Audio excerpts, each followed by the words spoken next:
que eu posso, Daiane, começar a promover um estímulo para o desenvolvimento do meu ouvido musical? Como deve ser isso? Como que eu tenho que sair de uma educação que fica mais deficitária e começar a buscar esse estímulo? Porque não é de uma hora para outra que meu ouvido abre. Não, não é. Então, como é que eu vou estimulando para que aconteça isso?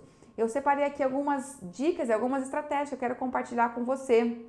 A primeira delas, e que é sempre muito importante, é que você acostume-se a se gravar. Então, quando a gente está estudando, geralmente a gente não se grava, a não ser que a gente vai postar para alguém, vai mandar, postar nas redes sociais, mas a gente tem que ter essa prática da gravação como um auxílio nosso diário, para que a gente, na verdade, crie um hábito de se analisar. Então você se escuta e compara o que você está executando com aquela gravação que você tem de referência. Sabe aquela música? Você tem um cara, um músico, um performer, uma pessoa que toca aquela música muito habilmente que você admira. Então começa a comparar a sua gravação em termos de sonoridade com a gravação dessa pessoa. E aí começa não a se pôr para baixo, mas a realmente de forma pé no chão, a comparar e falar o que aqui está diferente do dela. O que eu tenho que fazer para alcançar nessa gravação dele ou dela? Por que eu estou assim ou assado?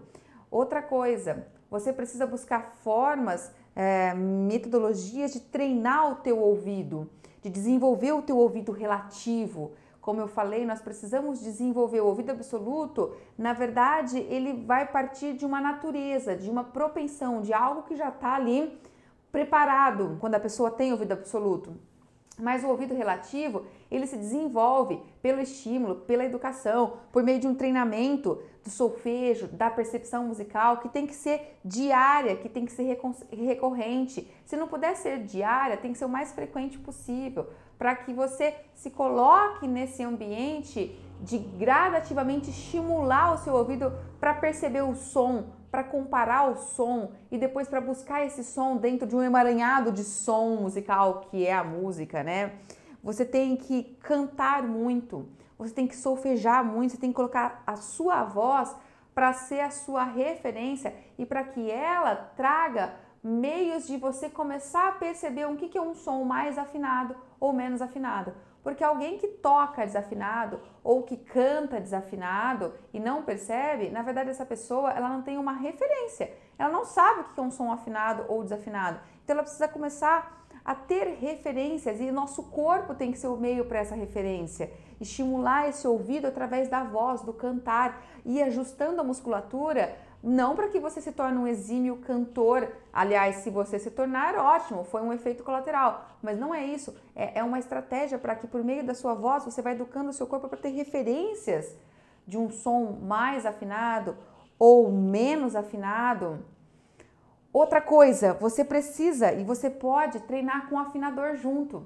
Às vezes, quando nós estamos começando a estudar um instrumento, nós vamos precisar do apoio de um afinador do lado. Por exemplo, quando eu comecei a estudar o saxofone, eu tocava uma vuvuzela. Eu não conseguia tirar som do saxofone, eu tirava o som de uma vuvuzela. Não saía o som afinado, mas eu não sabia exatamente qual era o ajuste que eu tinha que fazer, muscularmente falando, para que eu colocasse esse som o mais afinado possível. Eu não sabia se eu estava fazendo ele mais agudo do que ele deveria ser ou mais grave do que ele deveria ser. E como que eu me apoiei para começar a conduzir isso? Coloquei um afinador do lado, um afinador digital, um aplicativo. Estuda com o afinador, ele te mostra se você está para baixo ou se você está para cima de onde deveria estar. Então você vai tendo ali um auxílio para começar a ajustar a questão técnica do instrumento para buscar essa afinação. Outra dica, praticar tirar músicas de ouvido. Essa prática de tirar músicas de ouvido fomenta muito o refinamento da percepção musical. Claro que a prática de tirar músicas de ouvido também não vem do nada e nós vamos conversar ainda mais sobre isso.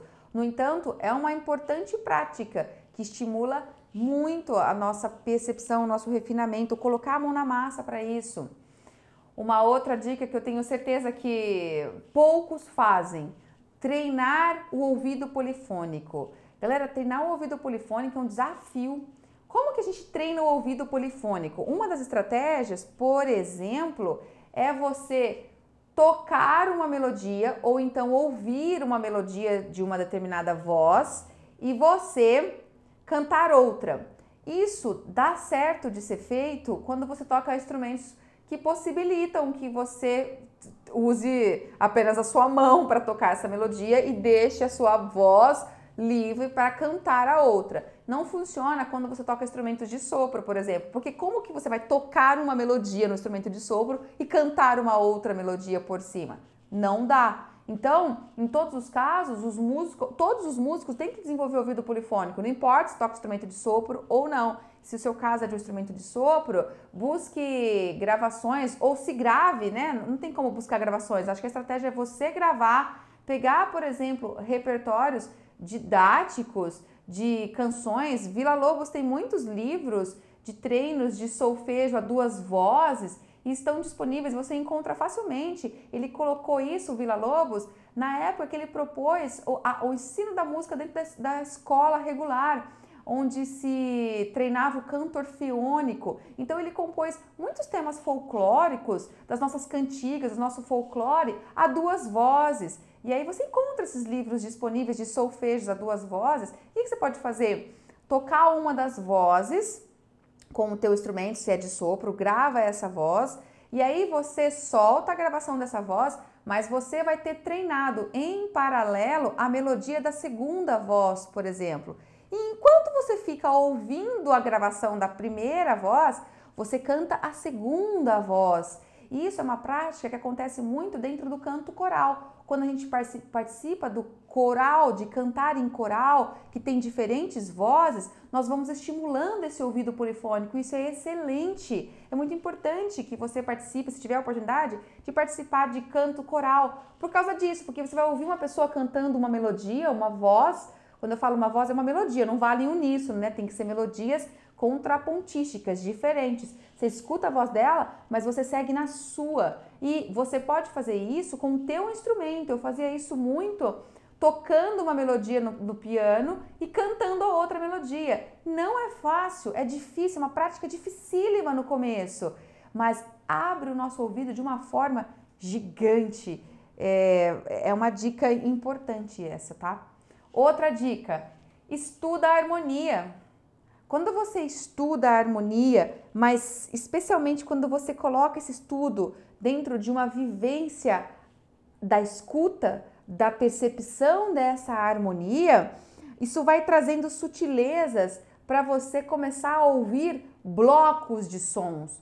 Porque quando a gente está treinando a comparação de um som com o outro de forma isolada, uma melodia ou outra, é uma coisa. Mas quando você escuta um bloco de sons e você tem que refinar para identificar uma nota no meio daquele bloco de sons, é outra. Então, estudar a harmonia em forma de vivência, de percepção harmônica, vai refinar cada vez mais a tua escuta. Outra dica, ouça músicas, ouça muitas músicas, mas não ouça de forma passiva, não ouça como qualquer outra pessoa que estuda música ouve. Não, não, não, não, não. Você tem que começar a analisar o repertório que você está ouvindo e você tem que começar a buscar referências do que tem ali dentro, que instrumentos que estão ali tocando, quais são os timbres, qual é a textura musical. Tem instrumentos dialogando, um faz uma fala, outro faz outra, numa malha polifônica, é contrapontística? Ah, não, não é. Tem um instrumento solista, o tempo todo esse instrumento, ou um cantor está fazendo solo o tempo todo, e aí tem esse instrumento atrás fazendo harmonia. Então é uma malha homofônica. Ah, não é isso não, Dani, tá tudo em uníssono, é uma monofonia. Tem vários instrumentos, vários cantores, mas todos em uníssono. É uma monofonia. Então você começou a avaliar a textura. Outra coisa, qual é o ritmo? Qual é a levada rítmica? Quantos tempos tem? Cadê os pulsos? Qual é a fórmula de compasso? Você começa a fazer o exercício de entrar dentro da música. Entrar. sabe? Não escutar a música lavando louça. Até você pode fazer isso, mas não é um tipo de escuta que vai te colocar de forma ativa nesse repertório e vai fazer você refletir e trazer isso para a construção de padrões internos que estimulam o teu ouvido musical. Não, não, não, não. Coloca a música, senta, fecha os teus olhos e começa a aprofundar o sentido da audição dentro dessa música. Vai esmiuçando, vai escutando as camadas musicais. Claro, isso vai sendo de forma gradativa, o ouvido não abre de uma hora para outra. E quando eu falo sobre o ouvido abrir, porque é isso, o ouvido vai abrindo literalmente. É essa sensação que eu tenho, não é de uma hora para outra, ele vai se despertando. Mas isso vai aumentando inclusive a sua criatividade para criar coisas depois, porque você começa a reconhecer, olha que legal o que esse instrumento faz, o que aquele outro está fazendo, ai que legal, eu vou fazer isso naquela música, eu vou criar uma introdução assim para aquela música que eu toco lá na igreja, acho que eu vou fazer esse estilo. Então você vai usando esses elementos como referências que você vai interiorizando, referências musicais que depois extravasa como formas criativas também, tá bom?